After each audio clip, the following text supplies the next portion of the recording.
Welcome back to the American Justice Podcast.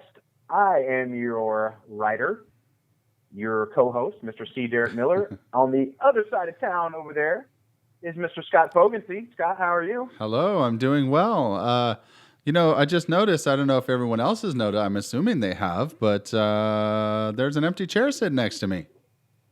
Yeah, the wife, she's not feeling so good, so I decided to stay home today and take care of her.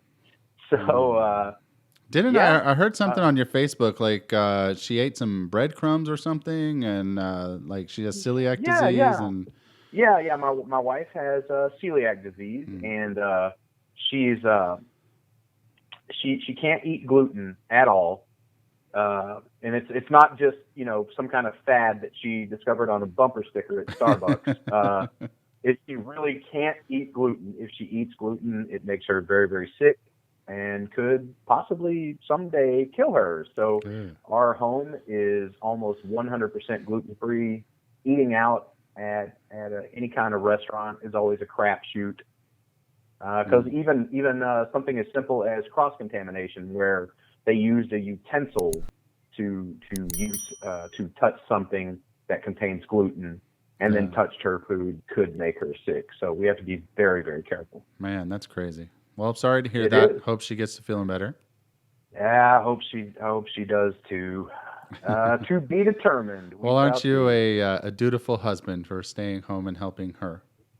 Hey, I do the best I can do with the tools provided, man. Well, this is episode 15, Charla Woodruff's second interview, if I'm not mistaken. But I got a lot of questions today. I thought she was the she who shall not be named. She who shall not be named. It was her second interview. It was her second interview. I jest. If she didn't want to be named, she shouldn't have put her name on the list. Right. Put her name on everything. Anyways, go ahead. All right. Well, I mean, before we jump right into these questions, Scott, what's been going on in your life over on your side of town? Not a whole lot. Just working on getting this podcast and working. I mean, pretty much just normal everyday life. The COVID can't keep me down.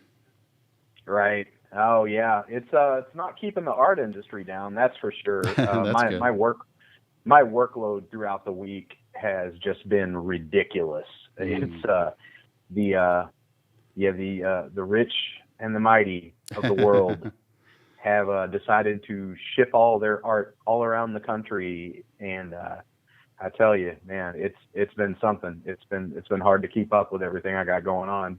So awesome. Well, I guess rich people got to spend money. Yeah, that's true. Hey, if you got it, flaunt it, baby. It's what I always say. That's right. Okay, here we go. Let's see. Question number 1. This comes from Jimmy in Chicago. Hey, Jimmy. They have nice pizza there. If you're into deep dish. Oh, I went to Chicago one time and I ate pizza and loved it. Yeah, I love the pizza there. I like their little Chinatown too.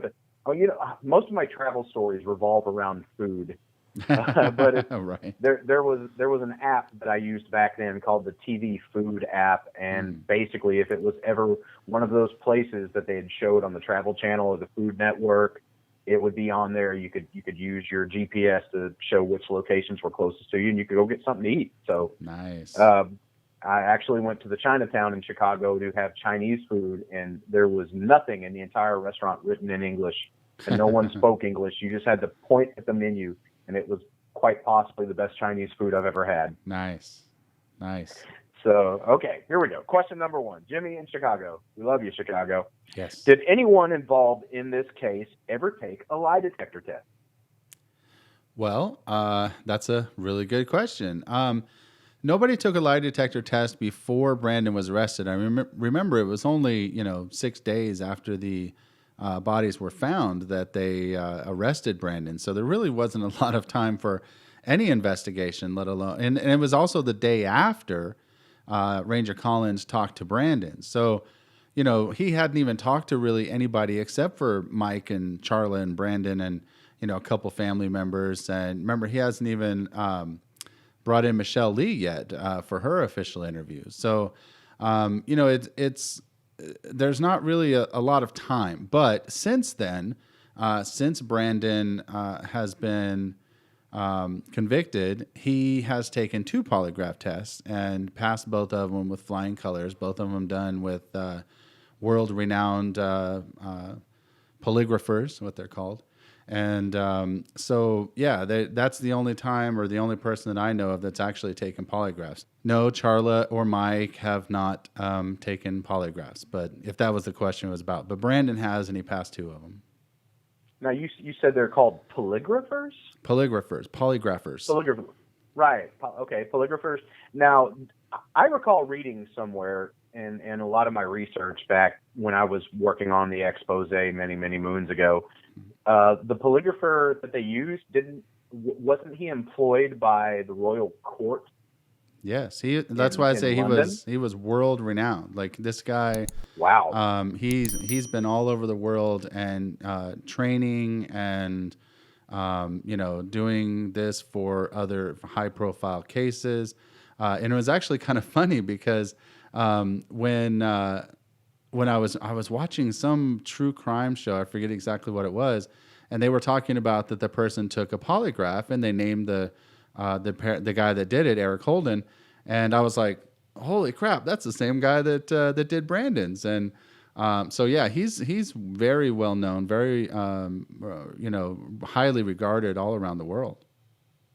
Wow, I wish that meant something, I wish there was something they could do with that information. Well, I mean, the only thing it does, at least as far as at this point, is it just helps solidify what we're doing here as far as trying to sway the court of public opinion, right? We're trying to convince people that Brandon is in fact innocent, and that's just one more thing that someone like this in this kind of high profile case is not going to pass a polygraph if they're even involved or in any way. All right, Jimmy, I hope that answered your question. Thank you, Jimmy. Enjoy Chicago. I look forward to going again. Coming. Yeah. The cold is coming, Jimmy. The cold is coming soon. Winter is Get coming. Ready. Okay. Question number 2 comes from Charisse in Dallas. Charisse. Hometown girl, Charisse. Yeah. What's up, Charisse? Okay. It says, she went from tears to giggles within minutes in the interview. Fear for her life to laughing about her brother's homosexuality. Why was she so convinced? Why was she so concerned with his sexuality when compared to the death of her parents? I don't know. I think the only way to answer that question would be with an opinion. It's not really anything factual. Yeah, that's true. It's very difficult. One of the things that's the most difficult about this whole case is trying to get into people's heads, right?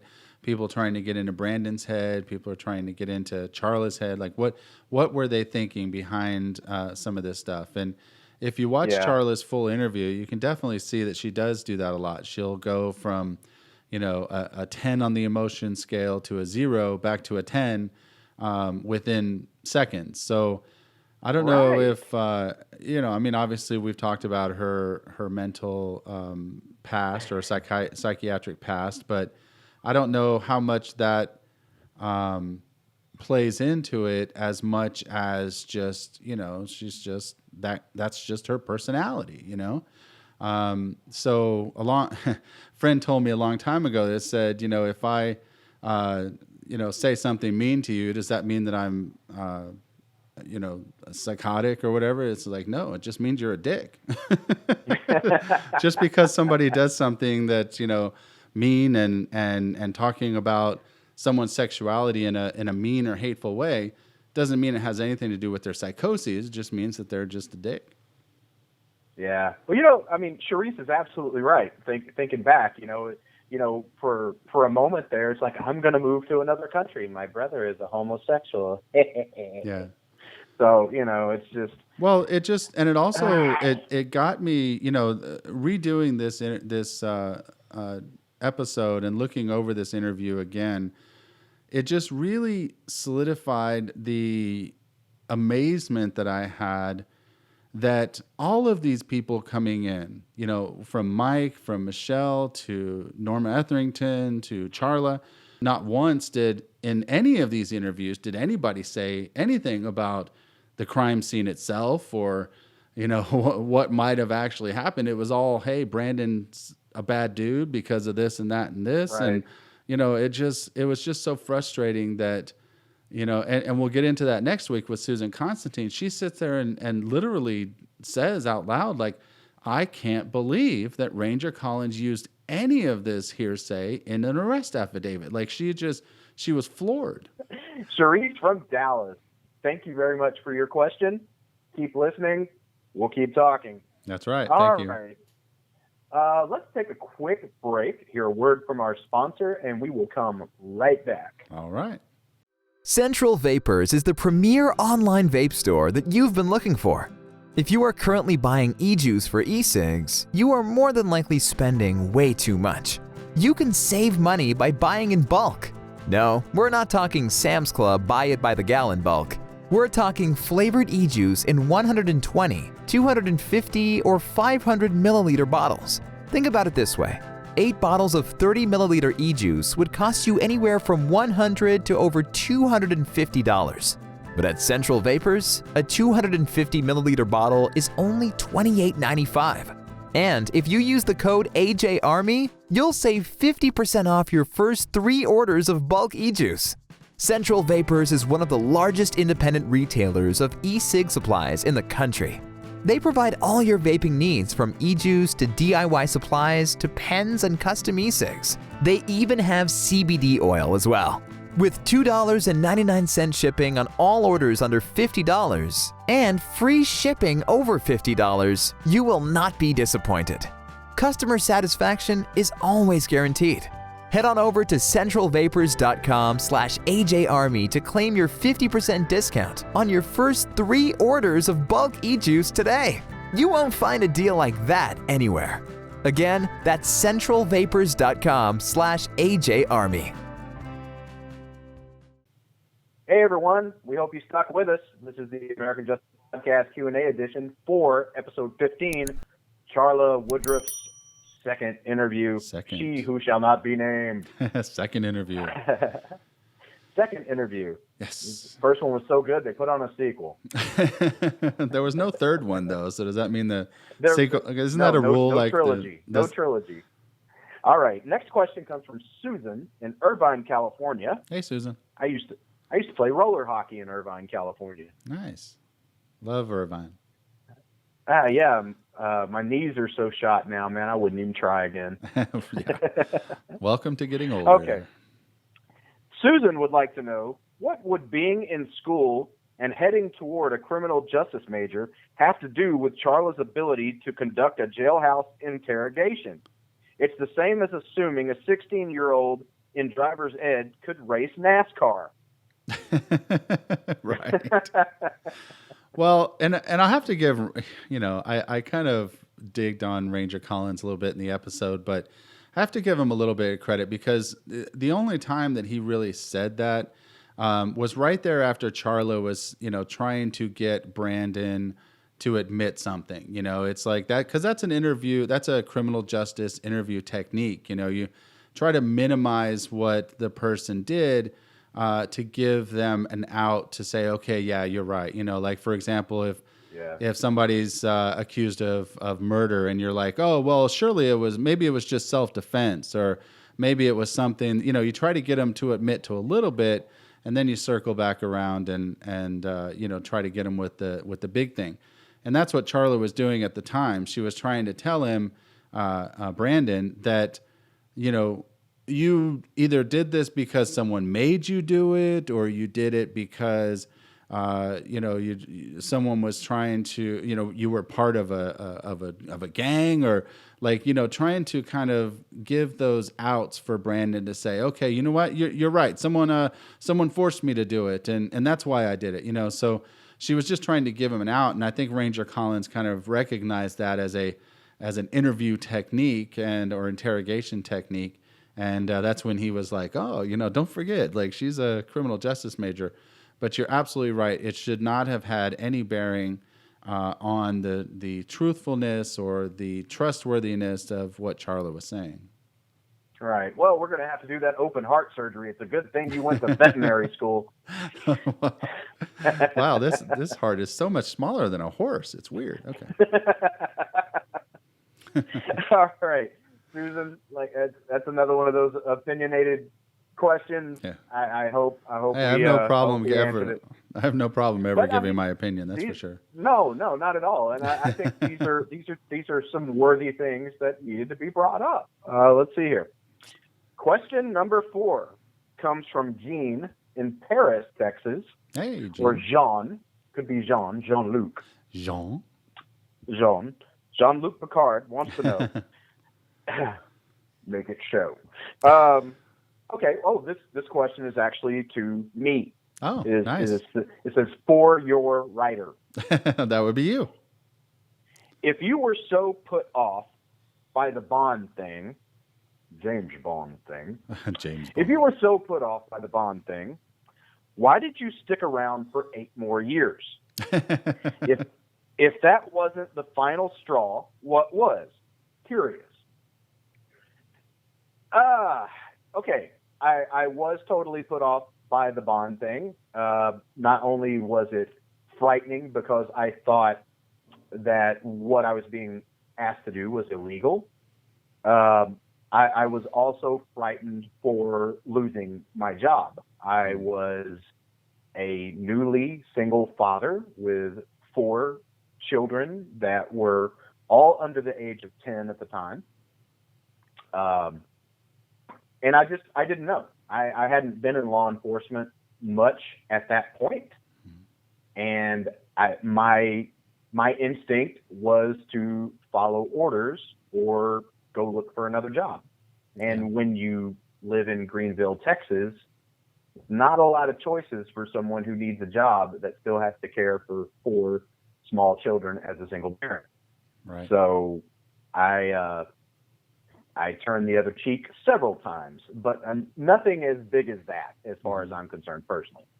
I can definitely see why. that having that kind of experience in a small town with politics being such a large part of law enforcement, and I see that all throughout these pages of this investigation. So I can definitely see where you're coming from on that point. Yeah, it just I like I said, I didn't know what the true repercussions of my actions would have been if I would have followed the law and accepted that bond, if it indeed were ever delivered on that night. All I knew was that they would escort me out the door and with a few phone calls make it impossible for me to move on with another agency. Right. So, sure. Yeah. So that's why. And yes, I did stick around for 8 more years because, you just get comfortable in life. You get comfortable in life. You move to different departments. You get away from certain things. And, anyway, we'll save the reason I left for another episode. We'll do a tell-all episode. That sounds fun. Or you can email me personally. I'll be more than happy to type it out to you personally. You can email me at gonzowolfpress@gmail.com, and I'll give you all the juicy details. Nice. Or you can contact me at my website at tderickmiller.com. I'll include photographs.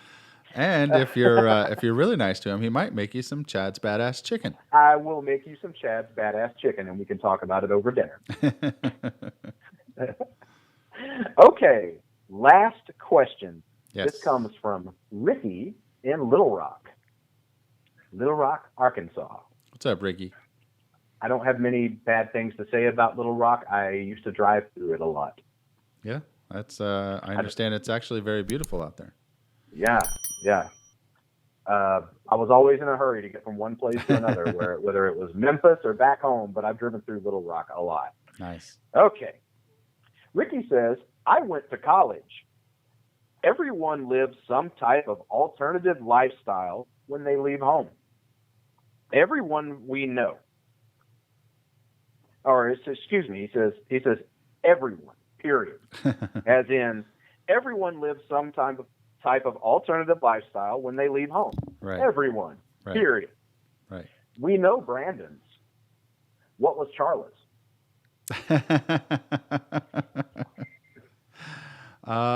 Wow. That's a really good question.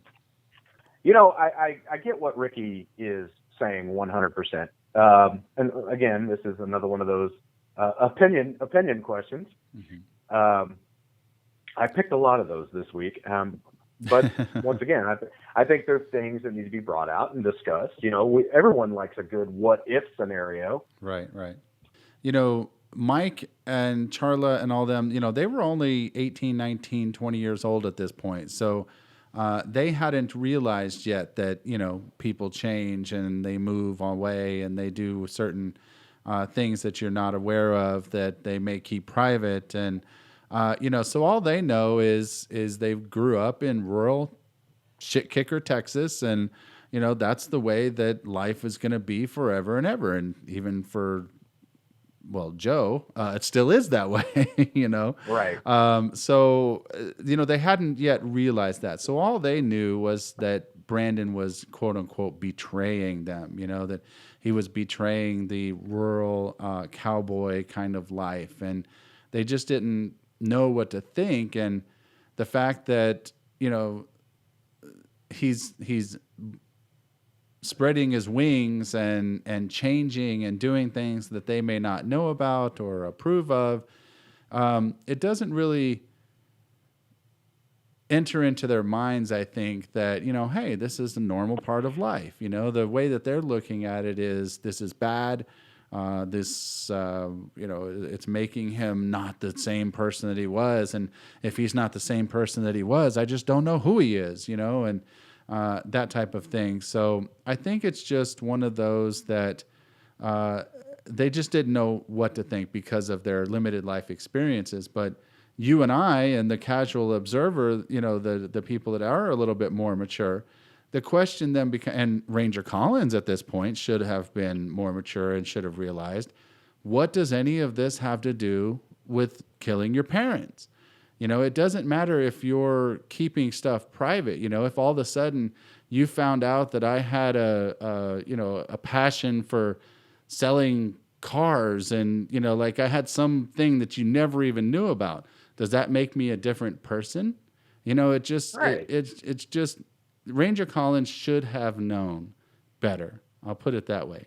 And, you know, when and there is a little bit of that. I have to give him a little bit of credit. When he comes back in the room after trying to to collect himself after he just realized that Mike lied to him, he comes back in, and the very first thing that he hears is Mike is talking to Joel Gibson and says, you know, all I know is that he just, you know, said he hated his parents and blah, blah, blah. And the first thing Ranger Collins says is, I mean, a lot of kids say that about their parents, don't they? And you could tell that he's like irritated and he's, you know, and all of that. But yeah, that's the way you should have looked at what Mike was saying all the time. You know, if somebody's stripping at LeBaire, you know, hey, it's Mike, a lot of good looking guys strip at LeBaire. So what does that have to do with anything?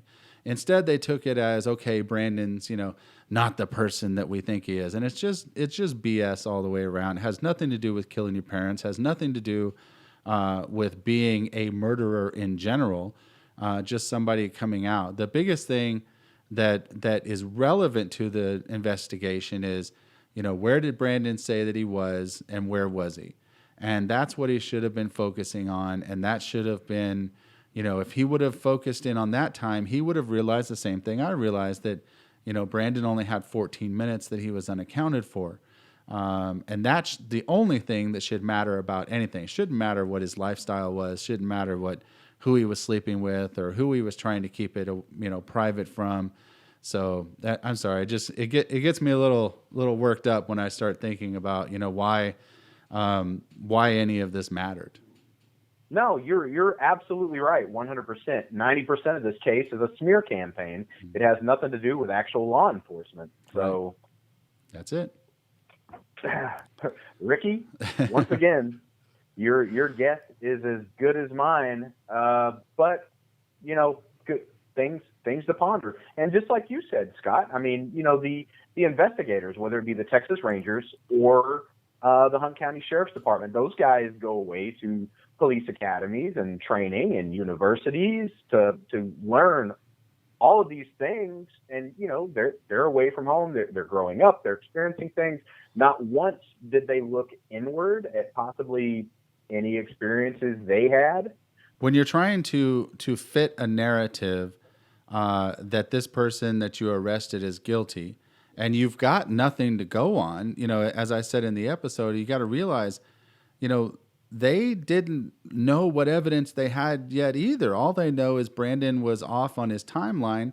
Of course, they felt like he was intentionally lying to them, but that was it. There was no knife. There was no gun. There was no fingerprints, no DNA, no eyewitness. There was nothing except for all of this character assassination. So, that's the thing that is just most astounding about all this. I don't know, man. Even with the timeline thing, I can't tell you what I did a week ago. I would have to ask my wife. Can't tell you what I did yesterday. What are you talking about a week ago? I can't tell you. They're like, well, could you tell me when you went to the grocery store, Chad? February? I don't know. Something. Groundhog's Day. That's exactly it. And that's the attorney that I quoted in that episode when we talked about Brandon's interview is, he said exactly it. He's like, for example, I can tell you that yesterday I went to work. I know what time I went to work because I go to work every time, et cetera, et cetera, et cetera. But unless it's tied to something like that, like he said, I can tell you that I was in court last Monday at 9 a.m. because I had a hearing and blah, blah, blah. But after I went there, I can't tell you what time I went to lunch. Probably can't even tell you where I went to lunch. But things that are not tied to specific, events that you have to remember, that you have scheduled or calendared or whatever, it's just impossible to expect anybody to remember that. And I just don't understand how Ranger Collins expected him to. Exactly. That's $1 million question, man. Exactly. That's the $1 million question. All right, Ricky, thank you very much for your question. Ricky. I know we kind of went on there at the end for a little bit. Hey, sometimes you just got to blow off steam because, just you, the listener, I can imagine that you're getting frustrated just by listening. You just you reach through your phone or your computer or however you listen to this podcast and just squeeze the life out of the people involved and shake them within an inch of their life going, are you out of your freaking mind? Exactly. Imagine how Scott and I feel. Yep. Imagine how Brandon feels. Jeez. Especially, how Brandon feels, how the defense attorneys felt, how everybody involved in this case from 2005 to this very day, 15 years. Yep. Imagine how we feel. Yep. That's right. Well, I have a very special announcement. Yes. This is not a lot of people. I don't even know. You always spring these on me. You don't tell me ahead of time. Well, I have two things, actually. Number one, as you can tell, I am wearing a American Justice Podcast T-shirt. We are in the process of getting all of our merch set up for people to support the show and get some products. We'll have T-shirts and mugs to start with. But this is just a little sneak peek. This is one of the designs. But there will be more about that coming in later days to tell you how to get it and how it'll help the podcast and stuff. But the very, very special announcement is, as you know, next week's episode is going to be about Susan Constantine's analysis of Brandon's, Mike's, and Charla's interviews. Next week, Susan Constantine is going to be our special guest on the Q&A show. Wow. Oh, yes. Okay. I'll wear a tie. I reached out to her, and she is she's following the case or the podcast, and she is very excited about being on the show on the Q&A episode next week. So you guys will not want to miss that. That's great. If you guys don't know who Susan Constantine is, Google's free and it's in your pocket, baby. That's it's right. Impressive. And just listen look her to up. this week's episode. You'll learn all about her. Yeah, check her out. She's the real deal. So, all right. Well, that's cool. Can I call in and ask questions so I can get American Justice T-shirts and stuff? Maybe next week in the Q&A episode, we'll reveal how everyone can get them. Okay. All right. Just checking. Just a little spoiler. There will be ways to get them for free. Okay. All right. Well, then you guys will have to keep listening and to find out how to get your free swag. That's right. All right. Well, that is it for this week. Don't forget to listen on Sunday, episode 16, Susan Constantine. Yes, it is going to be. Man. I just finished up the final episode or the final edits on it today. It is amazing. I can't wait to listen to it myself. All right. Well, Scott, unless you have anything else for this week. I think everybody should just remember to stay aware, stay strong, and get involved. There you go. See you later. See you next week.